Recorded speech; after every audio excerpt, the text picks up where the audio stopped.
हूँ निगरान सेटअप तो शायद कुछ भी नहीं कर रहा अभी फ़िलहाल, अभी तो वो सेटल डाउन भी नहीं हुए हैं। ये तो मईशत के लिए जो इन्वेस्टमेंट काउंसिल बनाई गई है उसकी रोशनी में मेरा ख्याल है कि ये चीफ साहब ने इनिशिएटिव लिए हैं कि जी ये डॉलर को स्टॉप करने के लिए अफ़गानिस्तान की स्मगलिंग और जो स्टॉकिस्ट हैं उनको लाइन अप किया है और फिर जो स्मगलिंग को रोका है, तो इसमें उनका बहुत बड़ा हाथ है और उन्होंने ये एक अच्छा इनिशिएटिव लिया है मैं समझता हूँ, जिस वजह से ये इस वक्त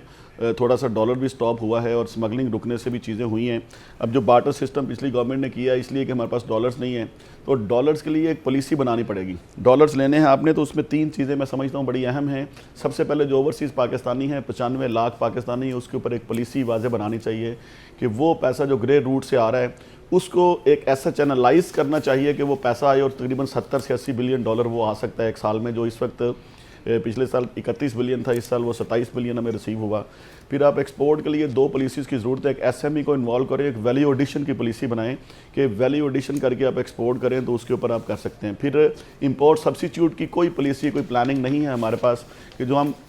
हमने 21-22 में 80 बिलियन की इंपोर्ट की और फिर हमने पिछले साल 57 बिलियन की इंपोर्ट की और जो डिफरेंस है उससे हमारी इन्फ्लेशन बढ़ गई, हमारे पास चीज़ें कम हो गई। तो उसको उस गैप को फिल करने के लिए हमें पहले जो है ना वो सब्सिट्यूट इंपोर्ट सब्सिट्यूट के ऊपर काम करने की ज़रूरत है। बड़ी वाज़े पॉलिसीज़ लेके आएँ, कोई ऐसे इंसेंटिव्स दे के आप कैटेगराइज करें कि ये प्रोडक्ट्स जो पाकिस्तान में बन सकती हैं उसको फास्ट फूड पे डाल के तो गवर्नमेंट एक स्पेशल जोन एक क्रिएट करे और जो माफियाज हैं उनको कंट्रोल किया जाए। इस वक्त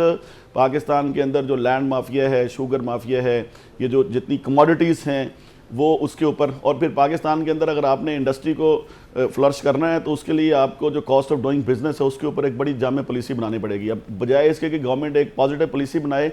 पिछले जो 5 साल थे वो वर्स्ट तरीन थे इस हवाले से कि जितनी एनर्जी के क्राइसिस का हम रोना रो रहे थे इंडस्ट्री के लिए, इन्होंने आगे फिर वो जो है ना वो प्राइवेट सेक्टर को दी और 13-13 सेंट में बिजली के जो है ना वो एग्रीमेंट किए और आईपीपीज़ के अभी ऑर्डर कराए ना, जो आप सिर्फ 2000 मेगावाट उनसे ले रहे हैं और 5000 मेगावाट की पेमेंट कर रहे हैं, तो वो सारे किकबैक्स और वो सारी चीज़ें जो है ना वो इस जितनी देर तक आप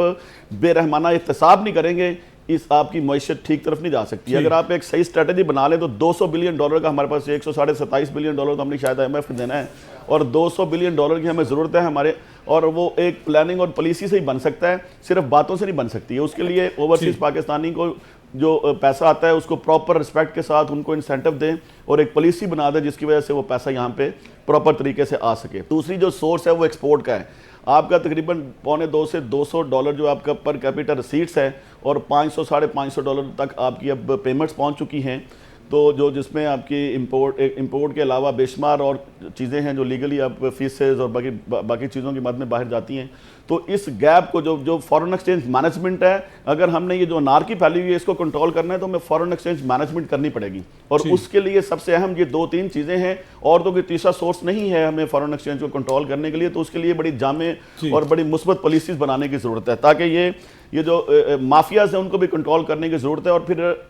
एक चीज़ सबसे अहम है, गवर्नमेंट को चाहिए कि किसी एक सेक्टर को किसी किस्म का इंसेंटिव या ऐसा ना दे कि बाकी सेक्टर बैठ जाएं। इक्वल एक सर्कुलेशन में इक्वल जो है ना वो रिस्पांस आना चाहिए